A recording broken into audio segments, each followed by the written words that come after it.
party with, 30 people. And Abby printed invitations and was like, you better print some extra invitations from your dad, because we knew that Chris would go around passing them out to everybody. And he did. We're really happy to have you all here. And Chris, this gentleman here is retired Air Force Lieutenant Colonel Joseph Conant. He was Chris's squadron commander at McCord Air Force Base. So we've known Joe for a long time. He's a really close friend. He's also the godparent. He and his wife Lorraine are godparents to our youngest son, Scott. So I called Joe a couple weeks ago and asked him if he would mind sharing a few words about Chris. So. Yay. Joe.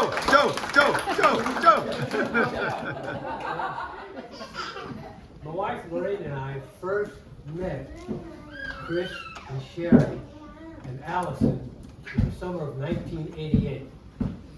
Now Nate, Scott, and Abby had arrived yet, although Nate was about ready to make his presence known.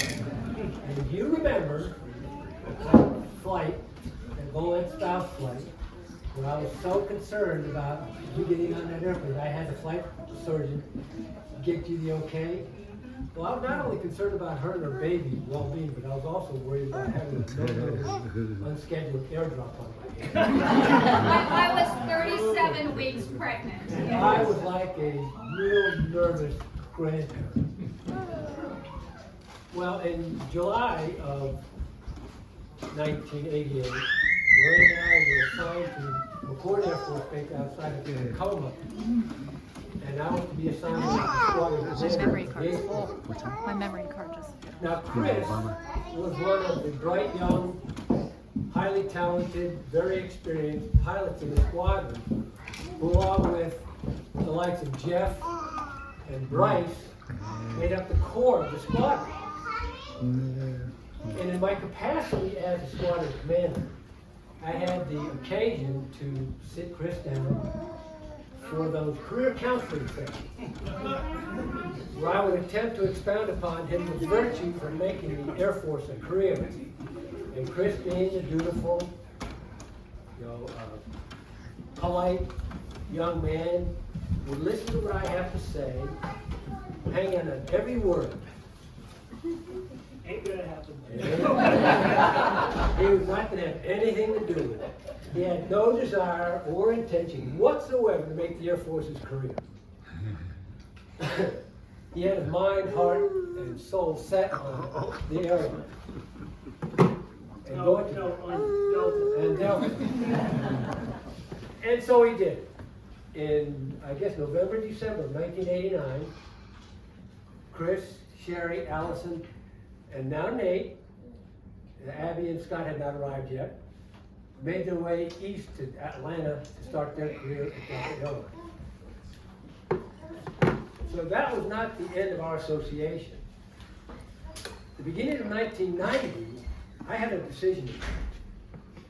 I was going to put 20 in by that summer, and I had to make a decision as to whether or not I was going to accept an assignment to the Air War College and the 3-year commitment that went along with it, or if I was going to retire and try my hand at the Air Force. Well, I went home, talked to Lorraine and the boys, posited the possibility to them, and they resounded with it. Go for it. And so I did. I decided to retire. Now what? What am I going to do? I had no idea about the airline. I'd never considered it. It's role reversal. Now it's I who's seeking counseling and advice as to how am I going to go about making the transition. Come on down, the water's fine. So who do I turn to? Chris. And he provided me with the wherewithal. He gave me the guidance as to what the application process was, the resume, what to expect on the interview, even what to wear: dark suit, white shirt, red tie. Don't get that bow tie on. Yeah, exactly. Also, he was willing to hand carry my application with an endorsement into the chief pilot's office. Now that's a big deal, because at a time when thousands of pilots are vying for those few jobs each month, just to get an interview was critical. Well, as a result of his effort, my package made it up to the top of the list, got the interview. Long story short, I got hired, and I do have a short, modest career with Delta Airlines. And Chris, even 35 years later, I have to thank you for that again. Go aboard. Now, as we proceed with our own careers, we rarely had the opportunity to get together as often as I would have liked. And as Sherry reminded me the other day, even though family commitments, job requirements, and distance, living in the opposite side of Atlanta, we didn't have the opportunity to get together as often as we liked. But we did get together for those important family events, whether it be a wedding, the addition of Scott and Abby, graduations, anniversaries, or retirements. We did get together. And that kept the friendship alive. And that I have to thank you for as well, our friendship. Now thinking of the sacrifices you and your family made in your service to the Air Force, your long and very, very successful career with Delta Airlines. What's important to me is that friendship. And I consider being blessed to having known you and your family over these years. And again, thank you for that as well.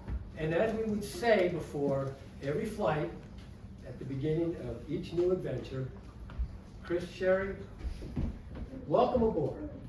Please sit back, relax, and enjoy the rest of your life. We're going to try.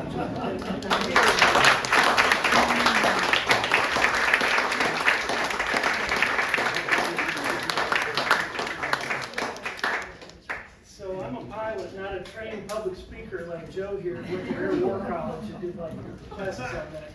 Say the speech, Jeff retires and Jake. Thank you, Joe. Y'all, it's been our career, not my career. The support I've gotten from Sherry. I mean, talk about leaning into the pilot game, the lifestyle and everything. And it does go all the way back to the Air Force. And really, that's even more than Delta does with 12-day trips with newborns at home that are ill. Sherry's been just the best partner I could imagine having for that. And thank you so much. I love you.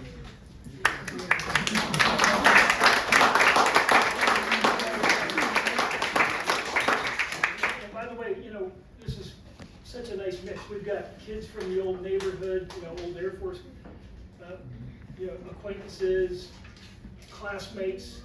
Steve, from back at Louisiana Tech when we're all trying to make our way through, our college program. My 4 kids here, it's a dream, group, and I hope mixing isn't more difficult with that because, a lot of different backgrounds.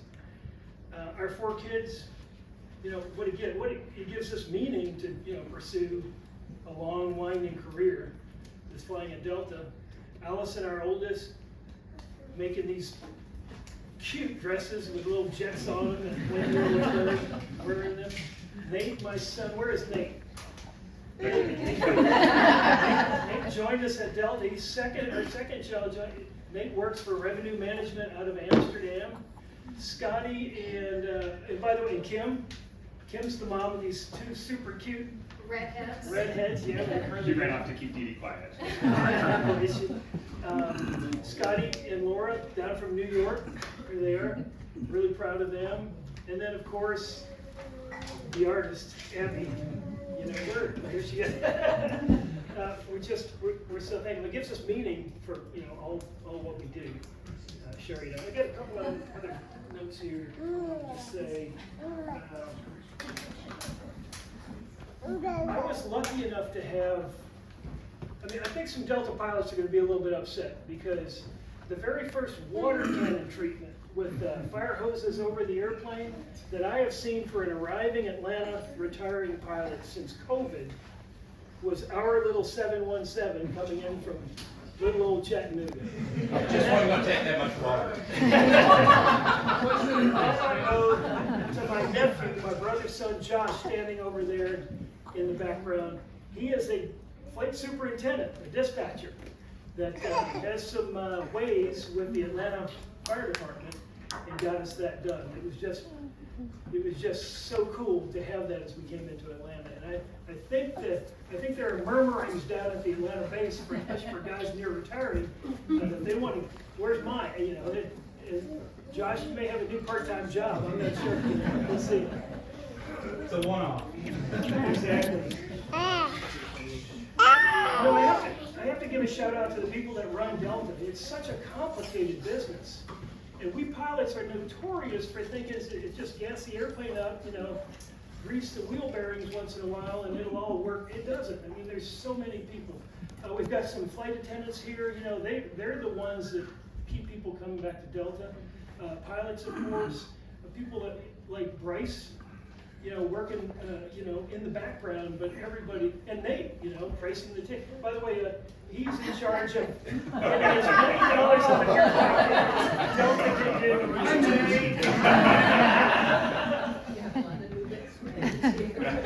The reason I have loved flying airplanes for Delta, it's really a few things. Starting with the people, you know, every trip is a new kind of a team building effort. I've always tried to make it a point when I cross the threshold of that airplane, even if I'm having a bad day, that's going to be invisible to my crew because that's just not fair to show up cranky. You know, as a captain, you sort of set the tone in the years that I've been privileged to be captain. I've really tried to do that, but the people, you know, it's challenging sometimes. Sometimes it's very early in the morning and we didn't sleep well and we just make the best of it. It's just less painful when you do it with a few other people. And I've loved this little 717. We just have 5 of us, so you can really get to know and relate to the people in your crew. Fred, how many do you have on the A330? 9. 9 to 3. It took you at least 10 minutes to learn everybody, to memorize everybody's first name. And like I say, the management of Delta, you know, they've done a nice job. I haven't been in love with some of the woke moves that Delta management has done lately, but you know, Ed Bastian, I got to give credit to. He's got the Midas touch lately, and I hope that continues for a while going forward. And for me, the country, the lower 48 states, to get knowledgeable about cities like Roanoke and Lexington, Kentucky, that's where I wanted to be these last 10 years, and that's where I got to be. Steve, you guys over in Europe, I mean, that's all glamorous and great, but I just didn't feel like I was cut out for that. I never was driving to the airport thinking, I gotta cross an ocean and it starts at dusk. I don't know if I'd want to think that. The last thing about flying that's so much fun is Mother Nature, you know, heat and cold and snow and, you know, convective weather. It's never the same, always challenging, and just in a positive way to keep it safe month after month, year after year. It does give you a feeling of accomplishment, you know, keeping Mother Nature respected but yet in check. Oh, and the last thing I love about the job is those reward certificates we get twice a month with those little presidents on there. That's been nice too.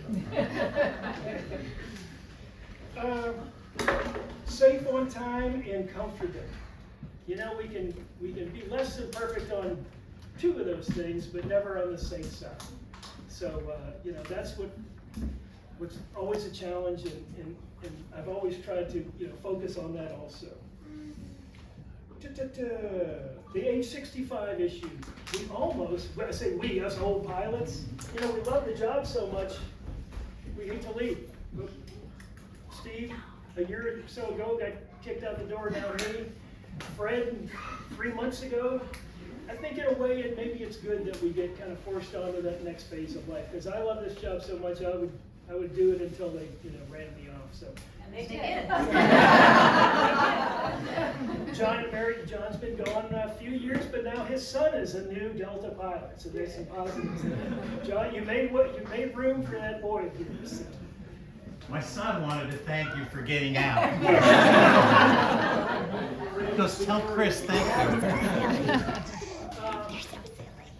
Thank everyone for being here.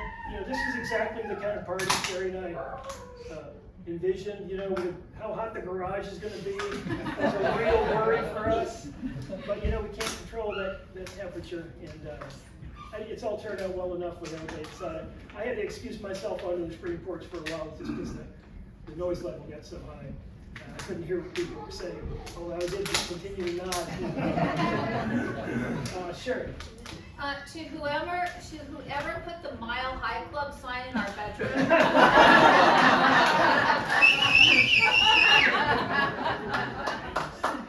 Good one. Is that a problem? And by the way, I talked about air crews and all the below the wing people, all the support management. Joe Leeson on the other end of the radio, air traffic control. You know, that's a big part of keeping us out of trouble, keeping airplanes from touching mid-flight, which is always a bad scene. Thank you for all. Thank you for all your years.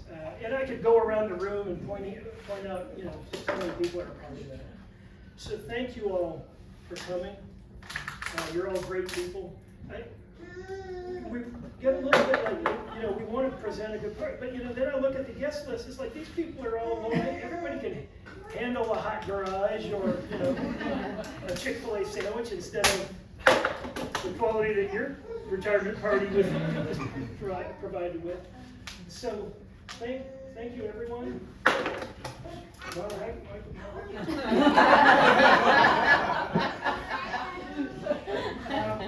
so anyway, that's all I've got. Do you have anything? Thank you all for coming. Does anyone have any like accolades for me or something? Actually, now that you mention it, Uncle Chris, I'm the dispatcher. No, I want to say this. I had the privilege with flying with Uncle Chris for his last leg in the jump seat, and I was really excited to be there because I owe a lot of my career, if not all, to my Uncle Chris. And I was laying in bed that night, trying to think about what the difference between a good man and a great man is. And it occurred to me that the difference is a great man can elicit the good from everyone around them. Uncle Chris, you inspire people, and I want you to know that. And I really appreciate everything you've done for us. Thank you, Joe.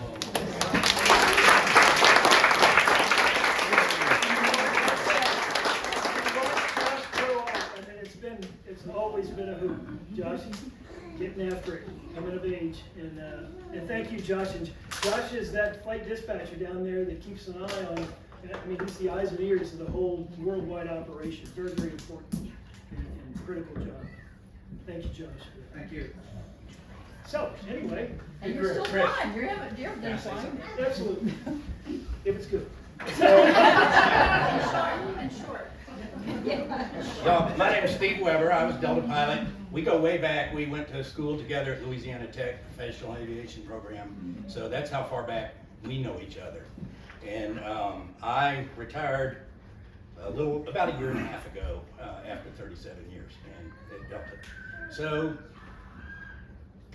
I'm going to get a little emotional, even though Chris and I have not seen each other much over the years. I think we've got some more visits in the near future. We're going to have time. But I want to know, has anyone in this room ever seen this man without a smile on his face? Me? I'll give you that. But, so I say that because, you know, Delta or any of the major airlines, they're going to hire truly qualified and quality people. You can teach a monkey to fly an airplane, okay? That's not what makes a good captain. What makes a good captain is protecting your crew, your passengers, the operation, things running smoothly. Like he said, he's doesn't cross the threshold with this problem. I can't imagine he's had any problems to bring to work with. So, and I can tell you right now, even though I didn't observe, we got to fly one flight. He was a co-pilot for me once on Indy 88, way back when. That's the only time we got to fly together at Delta. But I can tell you right now that Chris was one of the top captains. He's everything you could want to be at Delta. He hasn't seen it yet because he hasn't read the card that I wrote for him. But Chris,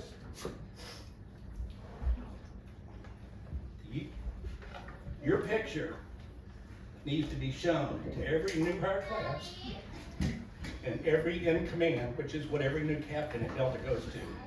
They need to see your picture and hear the stories about you. There is not a finer example of competence, professionalism, devotion, dedication. You seen a guy make a Delta pilot in uniform look any better? Congratulations.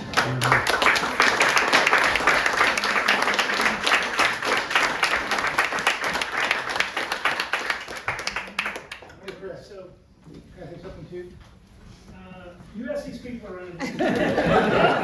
You gotta stand up and go to the Hey, front. my name's Ivan. Chris and I were new hires together 35 years ago, and we got some good stories going through new hire training back then. Been what, 2 numbers ahead of me on the seniority list for the last 35 years, so I appreciate you. One number this month. But like Steve was saying, I never saw Chris without a smile. And even though we've only lived like 15 minutes apart for the last 30-something years, our schedules are so hard to get together, but I'd always look forward to seeing Chris in the pilot lounge. And he always had that smile on his face. If he had to rush to a flight, he'd always take a few extra minutes to catch up and say, "Oh man, I gotta go, we're pushing back at 5 minutes." And I'll be go running up to the plane. But Chris, it's been a pleasure knowing you. You're one of the good ones, and we're really gonna miss you. So. Absolutely. I feel the same about you. Thank you, Steve. Chick-fil-A left in there, y'all. It's good. I want to know one thing. Who's gonna supply my andouille sausage? This is Jill. Jill, if you don't mind me sharing, I mean, you know that Brian Adams song, it was the summer of '69? And so was Jill, a new hire Delta steward. The summer of '69. And what a joy. Kathy Hannenberg next to her is You're not far behind me. is tenured, but I mean, just I'm 46. the youngest at heart crew. I mean, I love you ladies. I mean, we've had such good times, and they're typical. The thing we flew was leanovers where they would get in at 9 or 10 p.m. and they got to drag out of bed at 4 a.m. for either the flight home. But then you're home in the morning and you don't have to leave until the evening. So we've had some fun with those things. Well, let's be honest, you set the pace for the whole trip. I mean, only when we saw your name, it was going to be okay, it was going to be a fun trip. I mean, everybody looked forward to flying. Thank you, Jill. Thank you, Jill. Love you guys. You don't put Jeff on that plane every day of the week? Oh, well, maybe. Maybe, yeah, see. You just have to go to Baton Rouge, you'll not be able to find you though. Well, and a lot of flight attendants asked us to pass along how terribly much they miss you. Well, aren't you glad you don't have to quit at 65? Wait, you're going to be 65 in 15 more years. So We passed that along. Less than well, and I'm just thinking